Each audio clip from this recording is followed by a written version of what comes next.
જો પાયો મજબૂત હશે તો તેમને કોઈ પણ વસ્તુ હલાવી નથી શકતી. એવી જ રીતે જો તમારા શરીરમાં પગ મજબૂત હશે તો તમને કોઈ પણ વસ્તુ હલાવી પણ નથી શકતી. અને કહેવાય છે ને કે કાન ખજૂરાનો એક પગ તૂટી જાય તો તેમને કાંઈ ફરક નથી પડતો, પરંતુ આપણા એક પગમાં પણ થોડો ઘણો દુખાવો થાય એટલે આપણે 100% ફરક પડે છે. એટલે જ તો મિત્રો આ સમયમાં પગના દુખાવા, એડીના દુખાવાથી ઘણા લોકો, હર કોઈ લોકો, નાના લોકોથી લઈ મોટી ઉંમર સુધીના લોકો, બધા જ લોકો આ સમસ્યાથી પરેશાન છે.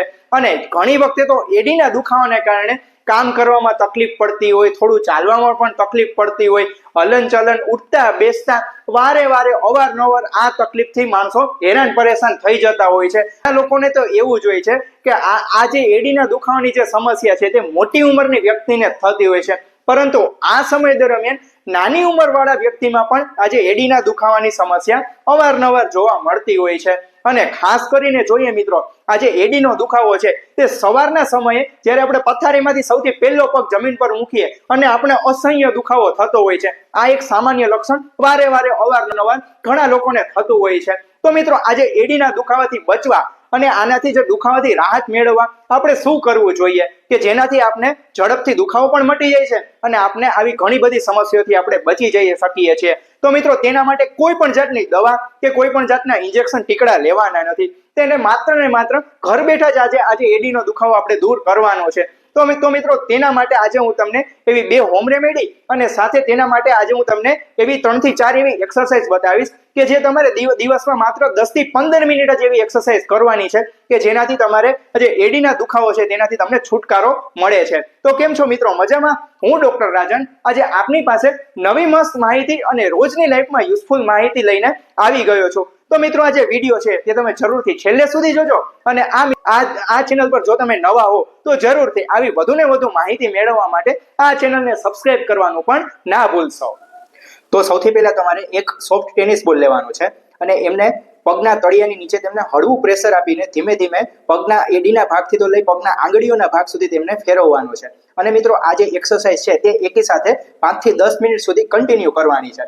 સાથે સાથે મિત્રો આમને આ જે સોફ્ટ ટેનિસ બોલ છે તેમને રાઉન્ડ ક્લોકવાઇઝ અને એન્ટી ક્લોકવાઇઝ પણ તેમને ફેરવવાનું છે કે જેથી કરીને આ એક્સરસાઇઝના કારણે જે એડીના ભાગે જે સ્નાયુમાં જે સોજો આવેલો છે તે જે તણાવ આવેલો છે અને તે સોજો ઉતરી જાય છે અને તેને કારણે આ જે દુખાવામાં છે તે તુરત જ તેમને આરામ મળે છે. બીજી જે એક્સરસાઇઝ છે તે તમારે જમીન પર બેસી ટુવાલ વડે પગના પંજાના આગળના ભાગને શરીર તરફ ખેંચવાનો છે અને પછી છોડી દેવાનો છે. અને તેને કારણે જે પગના સ્નાયુમાં જે તણાવ આવેલો છે અને તે જે સ્નાયુ છે જે સ્ટીફ થઈ ગયેલા છે તે ઢીલા પડે છે, તેમાં રિલેક્સ થાય છે અને જેથી કરીને એડીનો જે ભાગ છે અને જે એડીનો જે દુખાવો છે તેમાં પણ તમને છુટકારો મળી જાય છે. ત્રીજા નંબરની એક્સરસાઇઝ છે તે તમારે સવારે ઉઠીને પગના આંગળા પર ચાલવાનું છે કે જેથી કરીને જે એડીથી લઈ પગના આંગળીઓ સુધીના જે તમામ સ્નાયુ છે તે એકદમ રિલેક્સ થઈ જશે અને જેથી કરીને જે તમારે એડીનો જે દુખાવો છે તે પણ એકદમ દૂર થઈ જશે. ચોથા નંબરની એક્સરસાઇઝ છે તે છે રસોડામાં પડેલું વેલણનો, અને એ વેલણને પગના તળિયાને નીચેના ભાગે રાખી અને તેને હળવું પ્રેશર આપીને પગની આંગળીઓથી ચાલુ કરીને એડી સુધીના ભાગ સુધી તેમને ફેરવો.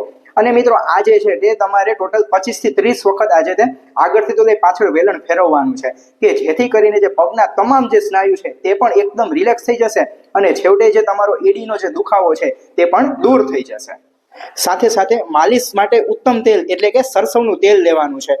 અને આ જે સરસવનું તેલ છે તેનાથી તમારે હળવા હાથે પગની એડીથી તો લઈ પગની આંગળીઓ સુધી બંને આંગળીથી હળવા હાથે થોડું પ્રેસ આપીને તેમને મસાજ કરવાનું છે કે જેથી કરીને પગની આંગળીઓથી લઈ એડી સુધીના જે તમામ સ્નાયુ છે તે ઢીલા પડી જાય છે અને છેવટે તમને દુખાવાથી છુટકારો મળી જાય છે. છેલ્લું અને અગત્યનું એ છે કે તમારે આઈસ ક્યુબ એટલે કે બરફનો એક ટુકડો લઈ દિવસમાં 2 ટાઈમ 5 થી 7 મિનિટ સુધી તેમને હળવો ઠંડો શેક કરવાનો છે કે જેથી કરીને આ જે સ્નાયુ છે તેમાં તણાવ દૂર થઈ જશે અને તુરત જ તમને જે એડીનો જે દુખાવો છે તેમાં તમને તુરત જ રાહત મળશે. હોમ રેમેડીની વાત કરીએ તો તમારે સૌથી પહેલા રોજ સવારે ઉઠીને નળના કોઠે 1 ચમચી મેથી દાણા લેવાના છે અને તેમનું નળના કોઠે તેમનું સેવન કરવાનું છે કે જેથી કરીને આપણા શરીરમાં રહેલો જે વાયુ દોષ છે તેમનું શમન થઈ જાય છે અને પરિણામે જે એડીના દુખાવા છે, એડીનો જે અસહ્ય દુખાવો થતો હોય છે તેનાથી પણ આપને ઘણી બધી રાહત મળતી હોય છે. તો મિત્રો મારી તમને 2 હાથ જોડીને વિનંતી છે કે આજે મેં તમને જે સૂચનો જણાવ્યા કે તે જરૂરથી તમારા મિત્રોને અને તમારા તમામ ગ્રુપમાં તમારે શેર કરજો. કેમ? કારણ કે આ સમયમાં ઘણા બધા લોકો આજે એડીના દુખાવાથી અવારનવાર આજે સમસ્યાથી પીડાતા હોય છે. અને મિત્રો, આવા જે સૂચનો છે તે તમારે માત્ર ને માત્ર 2 થી 3 દિવસ જ નથી પાલન કરવાના, પરંતુ આ જે સૂચનો છે તે તમારે જરૂરથી રોજના જીવનમાં તમારે તેમનું પાલન કરવાનું છે, કે જેથી કરીને આ જે એડીના દુખાવો છે તે ધીમે ધીમે કરીને તમને ઓછો થઈ જશે અને આ સમસ્યાથી તમને છુટકારો પણ મળશે. તો મિત્રો, રજા લઉં છું. ફરીથી મળીશું નવી માહિતી સાથે. ત્યાં સુધી હેલ્ધી રહો, હેપી રહો. અને મિત્રો, આવી વધુ ને વધુ ઉપયોગી માહિતી મેળવવા માટે આ ચેનલને સબસ્ક્રાઇબ કરવાનું પણ ના ભૂલશો. સૌનો આભાર.